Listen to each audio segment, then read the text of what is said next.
आजचा जो व्हिडिओ आहे मुख्यमंत्री लाडकी बहीण योजनेवरच आहे आणि या योजनेच्या अंतर्गत तुमचे जे प्रश्न मला आत्ता आलेले आहेत, जूनचा हप्ता कधी येणार आहे, त्याचबरोबर सध्या उत्पन्नाच्या आधारावर सध्या महिलांच्या फॉर्मची तपासणी चालू आहे आणि अशा बऱ्याचशा महिलांचे फॉर्म जे आहेत ते सध्या अपात्र होणार आहेत.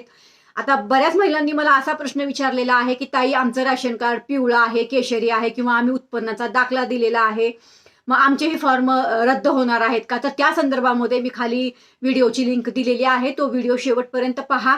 व्हिडिओ पहा का म्हणत असते, कारण त्याच्यामध्ये मी तुमच्याच प्रश्नांवरती उत्तरं दिलेली असतात, म्हणून तो व्हिडिओ पहा म्हणत असते तुम्ही.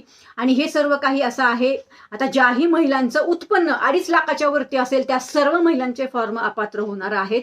ही बातमी मी अगोदर पण दिली आहे, मी परत देते. आता तुमचं उत्पन्न 2.5 लाखाच्या वरती आहे का आत आहे ते तुम्ही चेक करायचं आहे.